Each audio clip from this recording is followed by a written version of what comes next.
بسم اللہ الرحمن الرحیم الحمد للہ رب العالمین والعاقبۃ للمتقین والصلاة والسلام علی سید الانبیاء والمرسلین سیدنا و مولانا و ملجأنا و مأوانا سیدنا محمد وعلی آلہ و اصحابہ و عطرتہ اجمعین.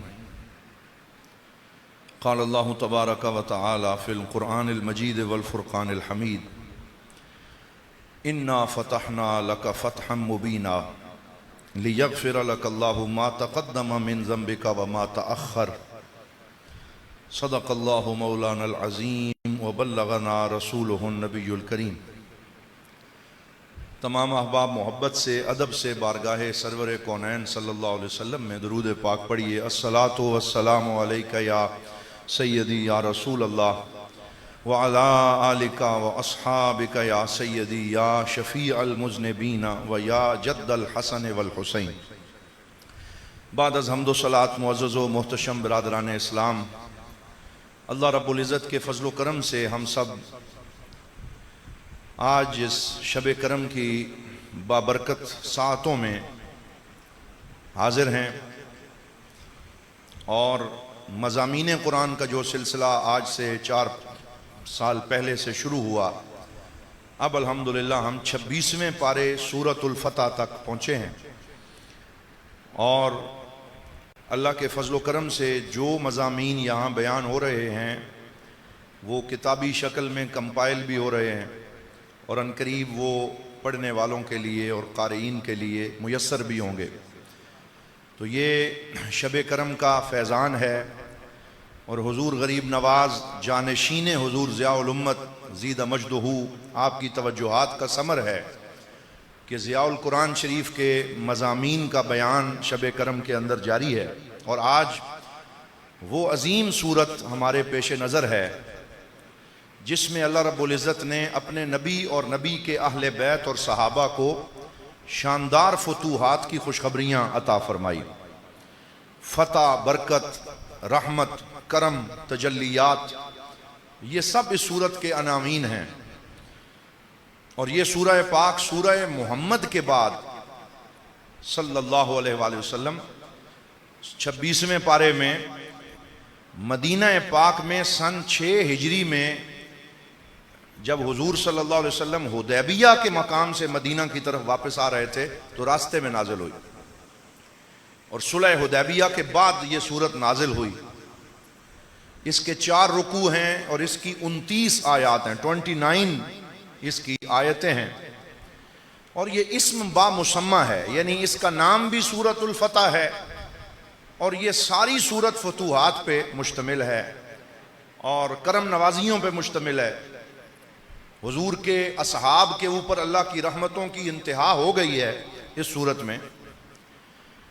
اسی وجہ سے جب یہ سورت نازل ہوئی تو ہمارے پاک نبی صلی اللہ علیہ وسلم کا چہرہ خوشی سے دمک اٹھا اور آپ نے ارشاد فرمایا انزل علی اللیلہ سورۃ خیر من الارض وما فیہا. فرمایا آج میرے اوپر وہ سورت نازل ہوئی ہے جو زمین اور اس کے سارے خزانوں سے بڑھ کے ہے.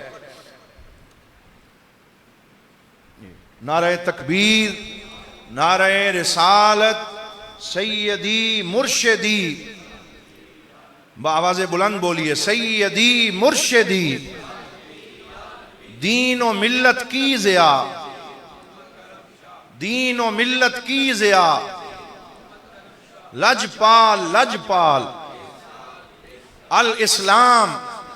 آستانہ عالیہ بھیرا شریف تشریف رکھیں. الحمدللہ حضور غریب نواز دیوان کریم حضرت قبلہ پیر محمد امین الحسنات شاہ صاحب دامت برکاتہم القدسیہ شب کرم میں مجلس اور کرسی صدارت کے اوپر رونق افروز ہوئے ہیں.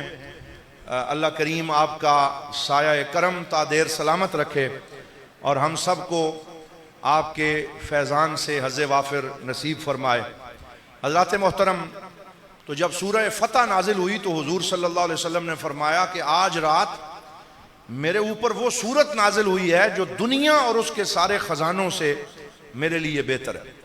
اور پھر اس کا پس منظر حضور ضیاء الامت رحمۃ اللہ تعالی علیہ نے ذکر فرمایا کہ حضور صلی اللہ علیہ وسلم نے 6 سال صحابہ کو ہو گئے تھے تڑپتے ہوئے عمرے کے لیے اور حاضری کے لیے، اور سرکار دو عالم صلی اللہ علیہ وآلہ وسلم خود بھی اس مکہ سے تشریف لے آئے تھے مدینہ جہاں آپ کا بچپن گزرا اور آپ کے آباء و اجداد کے مزارات تھے.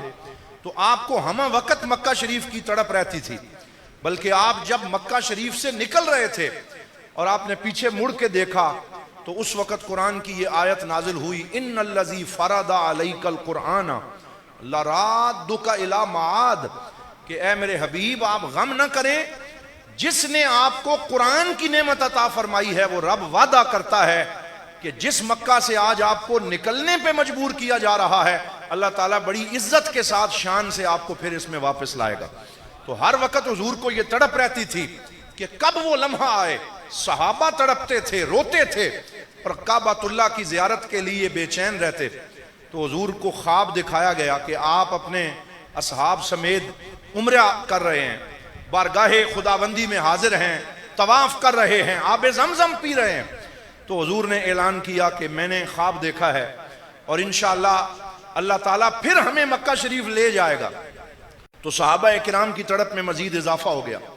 انہیں اس بات پہ تو یقین ہو گیا کہ ہم نے جانا ہے، لیکن وقت کا پتہ نہیں تھا، طریقے کا پتہ نہیں تھا، کیسے جائیں گے، مکہ والے ہمیں اب کیسے جانے دیں گے، جنگ ہوگی، کیا ہوگا، وہ بے چین رہتے تھے اس حوالے سے.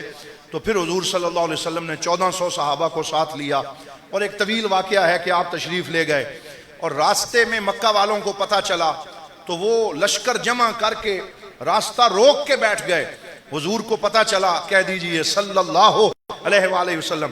تو آپ نے راستہ تبدیل کر لیا کہ میں تصادم نہیں چاہتا، میں لڑائی نہیں چاہتا، ہم تو لبیک کی صدائیں لگاتے ہوئے آ رہے ہیں اور ہمارا مقصد عمرہ کا ادا کرنا ہے، لہٰذا ہم راستہ تبدیل کریں گے. راستہ تبدیل کر کے حدیبیہ پہنچے، پھر وہاں پہ روک دیا گیا اور انہوں نے کہا ہم آپ کو عمرہ نہیں کرنے دیں گے. تو بہت سے لوگ مذاکرات کے لیے آتے رہے. بدیل بن ورقا آئے، ایک حلیس نامی شخص تھا، اسے بھیجا گیا، اور اس طرح اور بھی کچھ لوگ آتے رہے. جو بھی آتا سرکار دو عالم فرماتے جو ہم عمرے میں ساتھ ہدی اور قربانی لے کے آئے ہیں وہ اس کے سامنے سے گزارو، تاکہ اسے پتہ چلے ہم لڑنے نہیں آئے، ہم تو قربانیاں لے کر خانہ کعبہ آ رہے ہیں. تو جب وہ قربانیوں کا وہ منظر دیکھتے، احرام کی چادریں دیکھتے، صحابہ کرام کے پاس کوئی تلوار اور تیر نہ دیکھتے، وہ واپس جا کے مکہ والوں سے کہتے کہ تم اللہ کے گھر سے لوگوں کو روک رہے ہو، تمہیں اس لیے تو یہاں کی سرداری نہیں ملی تھی کہ تم لوگوں کو آنے نہ دو، عمرہ نہ کرنے دو، اللہ کی بارگاہ میں حاضری نہ دینے دو. وہ انہیں جا کے برا بھلا کہتے، سمجھانے کی کوشش کرتے، لیکن وہ کسی کروٹ ان کو چین نہیں آ رہا تھا.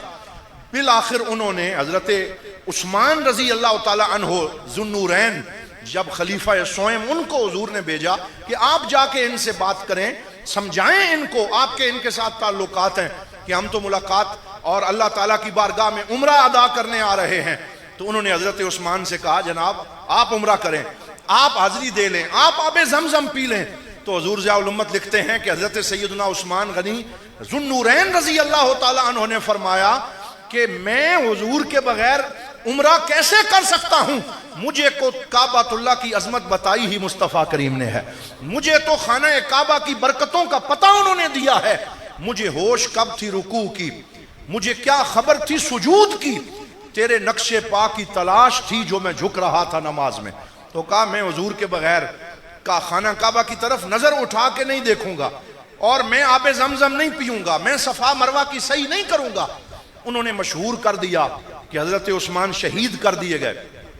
تو اس وقت سرکار دو عالم صلی اللہ علیہ وسلم نے ایک درخت کے نیچے بیٹھ کے اپنے صحابہ سے بیعت لی کہ جب تک ہم حضرت عثمان کو اگر کوئی گزند پہنچا تو جب تک ان کا ہم بدلہ نہیں لیں گے ہم چین سے نہیں بیٹھیں گے. اور اس شان سے حضور نے بیعت لی کہ اپنا بایاں ہاتھ نیچے رکھا، اور 1400 صحابہ نے، حضور ضیاء الامت لکھتے ہیں کہ سارے صحابہ گٹھے تو ہاتھ پہ ہاتھ نہیں دھر سکتے تھے، تو جس کا ہاتھ کے اوپر آیا اس نے رکھ لیا، پھر اس نے دوسرے کے سر پہ ہاتھ رکھا، اس کے کندھے پہ ہاتھ رکھا، کسی کے کمر پہ ہاتھ رکھا، وہ سارے حضور کے ساتھ جڑ کے کھڑے ہو گئے اور حضور نے فرمایا نیچے والا ہاتھ میرا ہاتھ ہے اور اوپر والا ہاتھ میرے عثمان غنی کا ہاتھ. اور پھر آپ نے وہ ہاتھ رکھا اور اللہ تعالیٰ نے فرمایا ان الذین یبایعونک انما یبایعون اللہ ید اللہ فوق ایدیہم فمن نکث فانما ینکث علی نفسہ ومن اوفی بما عاہد علیہ اللہ فسیؤتیہ اجرا عظیما. حضور ضیاء الامت رحمۃ اللہ تعالیٰ علیہ نے بیعت کے تصور کے اوپر جو پیمانے سرفروشی کے نام سے رسالہ لکھا جو جمال کرم میں بھی موجود ہے, الگ سے بھی شائع شدہ آپ کو مل جائے گا, آپ اس کا مطالعہ کریں تو آپ نے جہاں تصور بیعت کو واضح کیا ہے وہاں ان آیات کا حوالہ دیا کہ بیعت کوئی یہ بدعت نہیں ہے, یہ کوئی جدید شے نہیں ہے, بلکہ صحابہ کرام حضور کی بیعت کرتے تھے. آج ہم صحابہ کے اس طریقے پہ عمل کرتے ہوئے ان مشائخ کے ہاتھوں میں ہاتھ دیتے ہیں جن کا ہاتھ سلسلہ در سلسلہ حضور کے ہاتھ سے جڑا ہوا ہے, جن کو حضور کا فیض مل رہا ہے. تو یہ بیعت کا تصور بھی ہمیں اسلام نے دیا, رسول اللہ نے دیا, قرآن نے عطا فرمایا, اور سورۃ الفتح کے اندر یہ بیعت کا پورا تصور نکھر کر سامنے آ جاتا. تو یہاں پر یہ جو فتح مبین ہے, اب آپ دیکھیے کہ عمرے سے واپس کیا جا رہا کہ آپ اگلے سال عمرے پہ آئیں. پھر جب انہوں نے دیکھا اور انہیں خبر ملی کہ وہ تو جہاد پہ بیعت کر چکے ہیں, ڈر گئے اور انہوں نے سہیل بن عمر کو بھیجا کہ جاؤ اب جا کے معاہدہ کرو. تو وہ کافر جو مسلمانوں کو کچھ سمجھتے نہیں تھے, ان کا اعتراف نہیں کرتے تھے, ان کو ایکنالجمنٹ نہیں دیتے تھے, ان کو کسی شمار میں نہیں لاتے تھے, اللہ تعالیٰ نے یہ کرم فرمایا وہی کافر مذاکرات کی میز پہ بیٹھنے کے لیے مجبور بھی ہوئے. وہ حضور اور صحابہ کرام کی الگ حیثیت کو تسلیم کرنے پہ مجبور ہوئے. 1 to 1 مذاکرات ہو رہے ہیں, بات چیت ہو رہی ہے. سہیل بن عمر جو ہے وہ حضور سے مذاکرات کرنے بیٹھا ہے. تو پہلی دفعہ یہ ہوا کہ اسلام کو ایک پوری سٹیٹ کے طور پہ انہوں نے مانا اور ان کے ساتھ مذاکرات کرنے پہ تیار ہوئے. اسی وجہ سے اللہ تعالیٰ نے اس کو فتح کا نام دیا کہ تم یہ نہ سمجھو کہ یہ شکست ہے. ظاہری طور پہ یہ نظر آ رہا ہے کہ مسلمان پسپا ہو رہے ہیں, پیچھے ہٹ رہے ہیں, لیکن یہ فتح ہے, یہ نصرت ہے, یہ کامیابی ہے. اور اس کو صرف فتح بھی نہیں فرمایا, اسے فتح مبین فرمایا. انا فتحنا لک فتحا مبینا, ہم نے آپ کو روشن فتح عطا فرمائی, واضح فتح عطا فرمائی.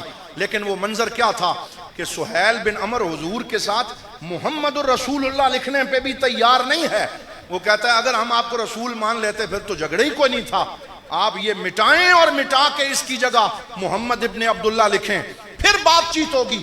تو حضور نے مولا علی شیر خدا جو اس وقت لکھ رہے تھے ان سے فرمایا اے علی مٹا دو میرا محمد رسول اللہ اور لکھو محمد ابن عبداللہ.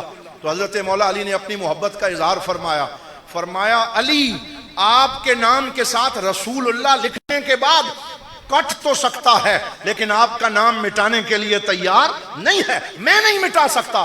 تو حضور نے خود پکڑا, اپنے ہاتھوں سے مٹایا اور فرمایا اب لکھو محمد ابن عبداللہ, اور اس پہ بھی حضور تیار ہوئے.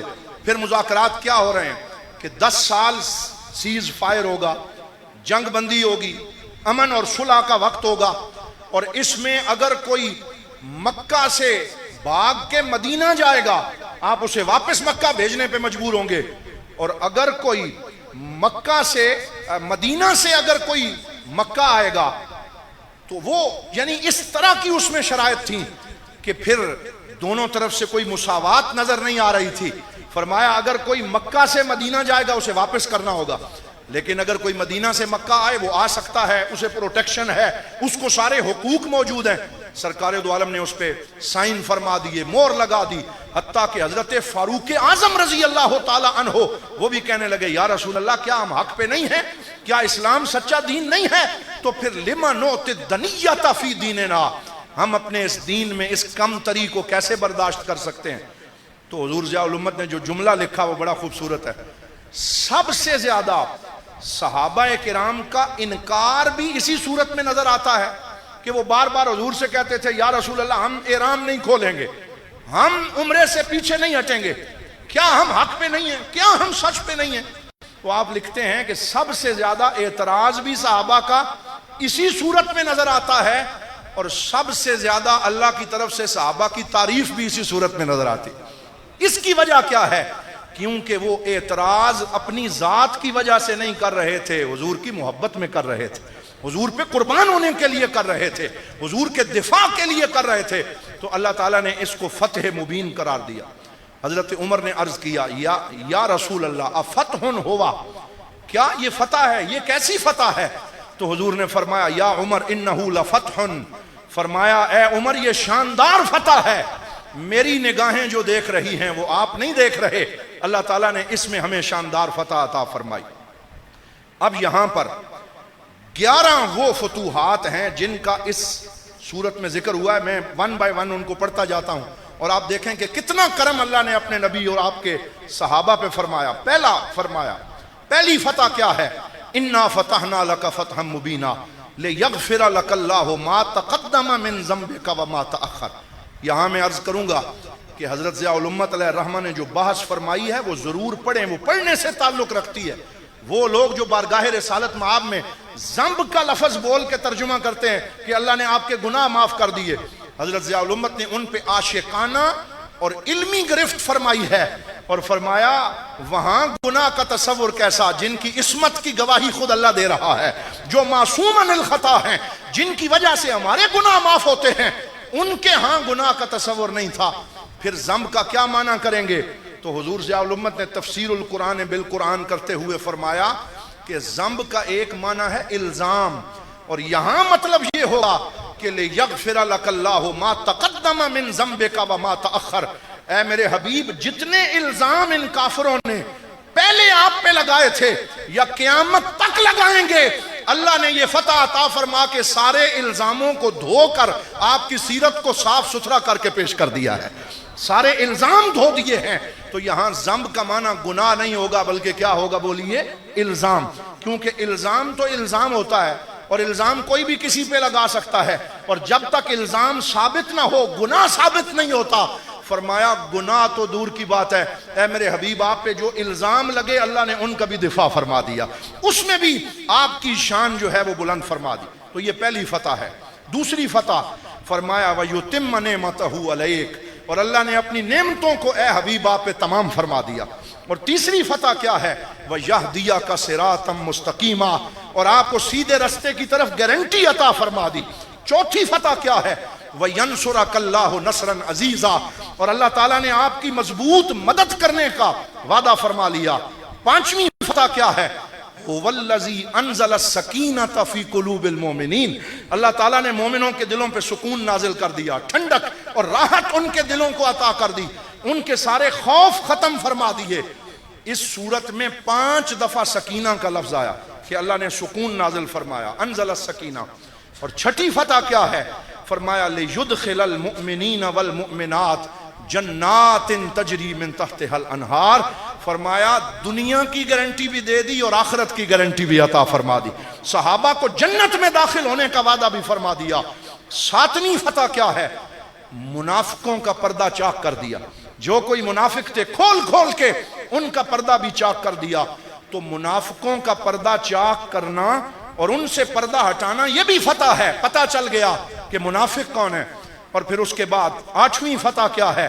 لَقَدْ رَضِيَ اللَّهُ عَنِ الْمُؤْمِنِينَ اِذْ يُبَايِعُونَكَ تَحْتَ الشَّجَرَةِ، اللہ تعالیٰ نے حضور کے سارے صحابہ سے راضی ہونے کا اعلان فرما دی۔ اب یہاں حضور ضیاء الامت نے جو جملے لکھے ہیں وہ انشاءاللہ ابھی میں پڑھوں گا، آپ حیران رہ جائیں گے کہ وہ لوگ جو ان آیتوں کے نازل ہونے کے بعد بھی نعوذ باللہ صحابہ کرام پہ جملے بازی کرتے ہیں، غلط گفتگو کرتے ہیں، ہلکی بات کرتے ہیں۔ یہ حضور ضیاء الامت فرماتے ہیں یہاں اللہ نے ماضی کا صیغہ استعمال کیا، اور ماضی کا صیغہ تحقق پہ دلالت کرتا ہے۔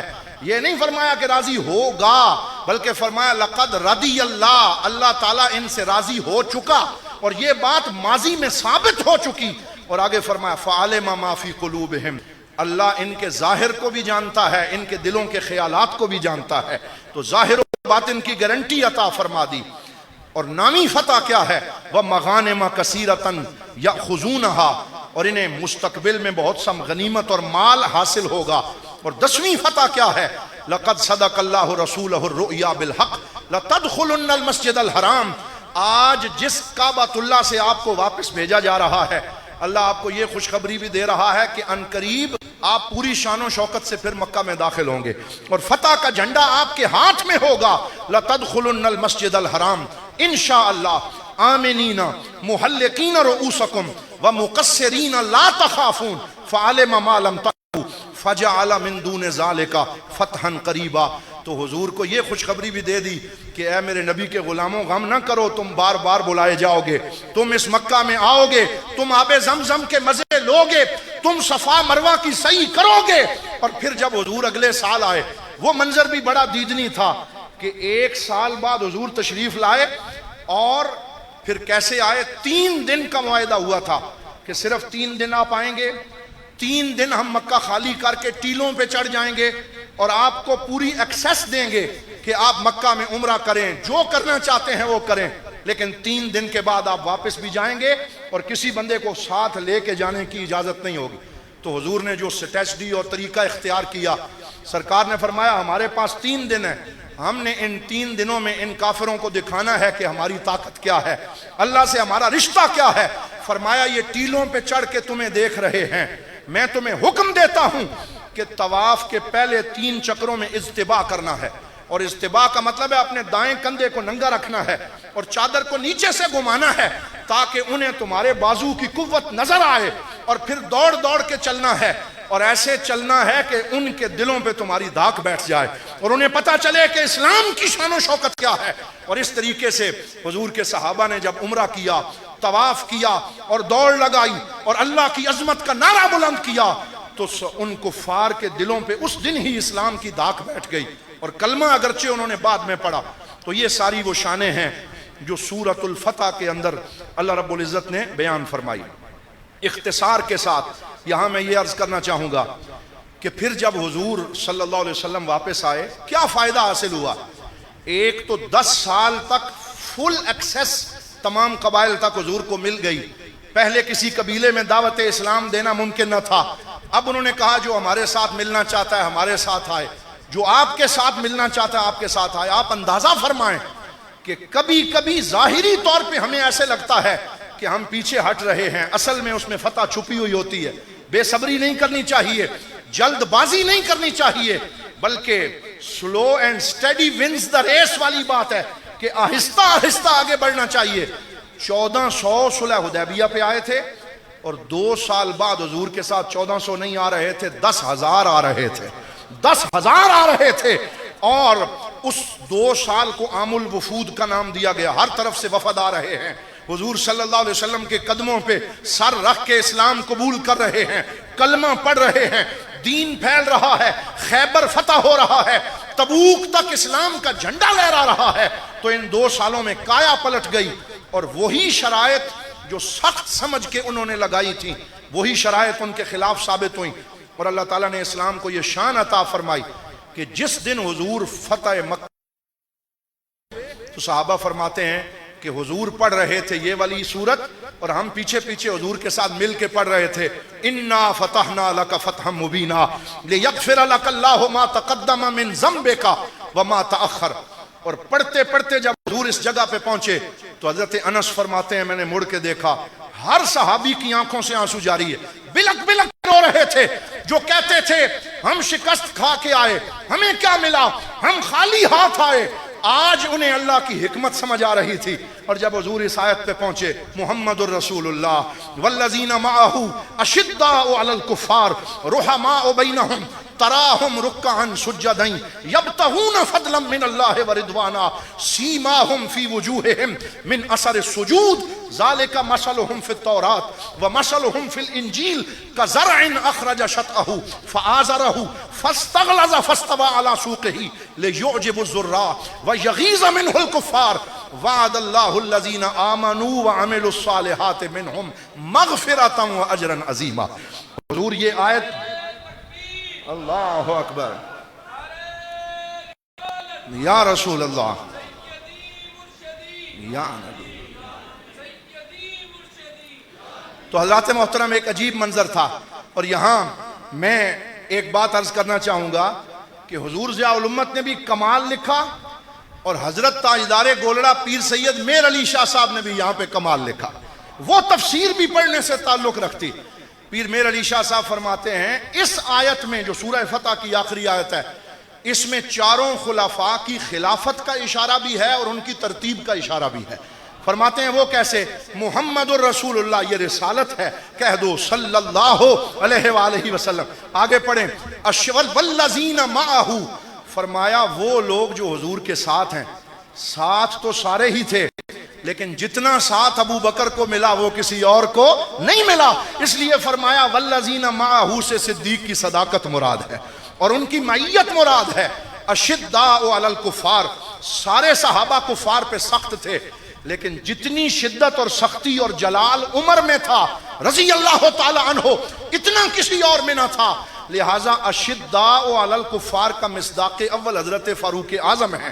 رحماء بینہم، آپس میں بڑے نرم دل ہیں، سارے نرم دل تھے لیکن جتنی نرمی عثمان ذو النورین میں ہے وہ کسی اور میں نہیں ہے، لہٰذا رحماء بینہم سے حضرت عثمان مراد ہیں۔ تراہم رکعا سجدا یبتغون فضلا من اللہ ورضوانا، عبادت رکوع اور سجدہ سارے کرتے تھے لیکن جیسی عبادت مولا علی نے کی ہے کہ ان کے لیے ڈوبا ہوا سورج واپس پلٹایا گیا، فرمایا یہاں اس سے مولا علی شیر خدا مراد ہیں، تو اس میں خلافت بھی بیان کر دی اور ترتیب خلافت بھی بیان کر دی۔ یہ ہم نہیں لکھ رہے، یہ تصفیہ کی کتاب میں حضرت پیر سید میر علی شاہ صاحب جو سید بھی ہیں، آل نبی اولاد علی بھی ہیں، آج افضلیت پہ اور اس طرح کے عجیب و غریب مسائل جو ہیں ان کے اوپر اعتراض کیا جا رہا ہے جو کہ اتنے اہم نہ تھے کہ ان کو موضوع بحث بنایا جاتا۔ اہم تو یہ تھا کہ تربیت کی جاتی، کردار سنوارا جاتا، لوگوں کو فرائض کی تلقین کی جاتی، انہیں حضور کی سنتوں کے متعلق بتایا جاتا، شب کرم کی محافل جیسی محافل منعقد کر کے دلوں کا تزکیہ کیا جاتا، لیکن لوگوں نے کایا پلٹ کے رکھ دی اور اہل سنت میں نئے نئے فرقے وقوع پذیر ہو رہے ہیں۔ میں یہاں رک کے یہ بھی کہنا چاہتا ہوں حضور اب ساری امیدیں پھر آپ کی طرف لگ چکی ہیں، اب اہل سنت کی نظریں پھر بھیرا شریف کی طرف تک رہی ہیں۔ آج میں نے ایک پوسٹ پڑھی ہے، ایک بہت بڑے ہمارے ملک کے عالم دین، انہوں نے لکھا، وہ پوری پوسٹ پڑھنے سے تعلق رکھتی ہے، تحریر لکھی، فرماتے ہیں حضرت ضیاء الامت کی طرف سے اہل سنت کو ہمیشہ ٹھنڈی ہوا آئی ہے، ٹھنڈی ہوا کے جھونکے آئے ہیں۔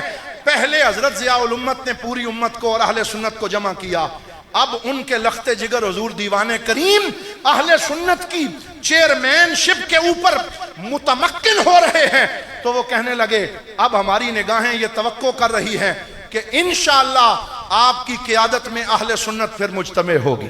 ہاتھ کھڑے کر کے کہو انشاءاللہ آپ کی قیادت میں اہل سنت پھر مجتمع ہوگی، پھر اتحاد ہوگا، پھر اتفاق ہوگا، پھر پاکستان میں اہل سنت کی طرف سے ٹھنڈی ہوائیں بیرا شریف سے چلیں گی۔ اور وہ کسی نے کہا تھا اے میرے قائد تجھے تاریخ سلامی دے گی، خاک بد خاکی ہر ایک خاک میں رل جائے گی، وہ حقیقت جو نگاہوں سے ابھی اوجل ہے وقت آیا تو ہر ایک آنکھ پہ کھل جائے گی۔ انشاءاللہ وہ وقت آنے والا ہے کہ دنیا دیکھے گی کہ پہلے بھی بھیرا شریف نے کردار ادا کیا ہے، بولو اب بھی بھیرا شریف کردار ادا کرے گا۔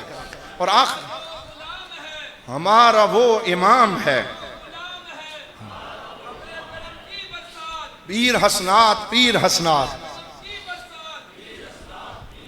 حضرات محترم یہاں آخری جملہ عرض کرتا ہوں، یہ والی آیت خاص طور پہ انڈر لائن کر لیں، فَأَنزَلَ اللَّهُ سَكِينَتَهُ عَلَى رَسُولِهِ وَعَلَى الْمُؤْمِنِينَ، اللہ فرماتا ہے اللہ نے سکون اپنے رسول پہ بھی نازل کیا اور سارے مومنوں پہ بھی نازل کیا، اور پھر کیا فرمایا وَأَلْزَمَهُمْ كَلِمَةَ التَّقْوَى، اور ان کے دلوں میں ایمان اور تقوی کو لازم فرما دیا، وَكَانُوا أَحَقَّ بِهَا وَأَهْلَهَا، اور وہی اس کے حقدار تھے، وہی اس کے اہل تھے۔ قرآن ان کے تقوی کی گواہی بھی دے رہا ہے، ان کے ایمان کی گواہی بھی دے رہا ہے۔ میں ایک بدبخت کو سن رہا تھا، وہ کہنے لگا نہیں جی تم یہ بیعت الرضوان کی آیتیں پڑھ کے ان اہل بیعت الرضوان کے ایمان کی گواہی دیتے ہو، اس سے ان کا ایمان ثابت نہیں ہوتا۔ میں حضرت ضیاء الامت کے جملے پڑھنے لگا ہوں، آپ فرماتے ہیں یہ والی آیت لکھنے کے بعد وَأَلْزَمَهُمْ كَلِمَةَ التَّقْوَى، کہ اللہ نے ان کے دلوں میں ایمان اور تقوی کو لازم فرما دیا، فرمایا اب آپ خود انصاف فرمائیں، کہ جن نفوس قدسیہ کے متعلق اللہ تعالیٰ فرماتا ہے کہ میں نے کلمہ توحید ان کے دلوں میں ثبت کر دیا ہے اور ان کے ذہنوں میں نقش کر دیا ہے، اور اب یہ محو نہیں ہو سکتا، یہ مٹ نہیں سکتا، جسے اللہ دوام بخشے اسے کون مٹا سکتا ہے؟ یہ حضرت ضیاء الامت کا جملہ ہے، جسے اللہ دوام بخشے اسے کون مٹا سکتا ہے؟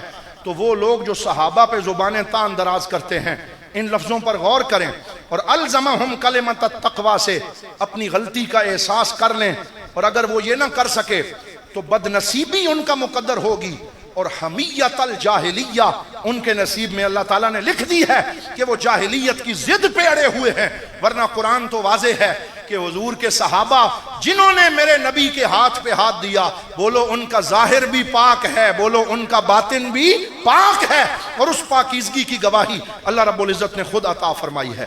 اور پھر جب یہاں پہ یہ صورت ختم ہوتی ہے، فرمایا ان صحابہ جن کی یہ شان ہے کہ یہ حضور کی معیت میں بھی ہیں، اشداء علی الکفار بھی ہیں، رحماء بینہم بھی ہیں، عبادت بھی کرتے ہیں، سیماہم فی وجوہہم من اثر السجود، اور ان کے جبینوں پہ سجدوں کا نور چمک رہا ہے۔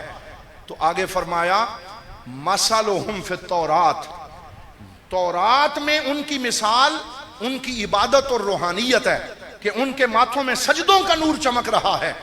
وَمَثَلُهُمْ فِي الْإِنْجِيلِ كَزَرْعٍ أَخْرَجَ شَطْأَهُ، فرمایا اور انجیل میں ان کی مثال یہ ہے کہ مادی ترقی کی مثال، جیسے گندم کے سٹے اگتے ہیں، ہر طرف ترقی ہوتی ہے، تو حضور ضیاء الامت علیہ الرحمہ فرماتے ہیں کہ اللہ نے ایک مثال تورات کے ساتھ دی اور ایک مثال انجیل کے ساتھ دی، لیکن صحابہ کی جو مثال تورات کے ساتھ دی، جو انجیل کے ساتھ دی، کیونکہ جو عیسائیوں پہ نازل ہوا وہ روحانیت کی طرف زیادہ جاتے ہیں، اس لیے وہاں اللہ نے روحانیت اور عبادت کی مثال دی، اور جو یہود پہ نازل ہوا وہ مادیت پہ زیادہ یقین رکھتے ہیں، وہاں اللہ نے صحابہ کی مادی ترقی کی مثال دی، تاکہ یہودیوں اور عیسائیوں کو بھی پتہ چل جائے کہ جو کچھ تمہارے پاس تھا حضور کے صحابہ اس سے بھی آگے نکل گئے، ان کے پاس روحانیت بھی ہے، ان کے پاس مادی ترقی بھی ہے، اور اللہ تعالیٰ نے آخرت میں بخشش کا وعدہ بھی ان کے ساتھ کر لیا ہے۔ تو حضرات محترم، یہ وہ سورہ فتح ہے جو سراپا برکت ہے جو ہمارے پاک نبی صلی اللہ علیہ وسلم کو عطا ہوئی۔ ہم دعا کرتے ہیں کہ اللہ تعالیٰ ہمیں قرآن پاک کا یہ نور اور فیضان نصیب فرمائے اور اس پہ عمل کرنے کی توفیق عطا فرمائے۔ وآخر دعوانا ان الحمدللہ۔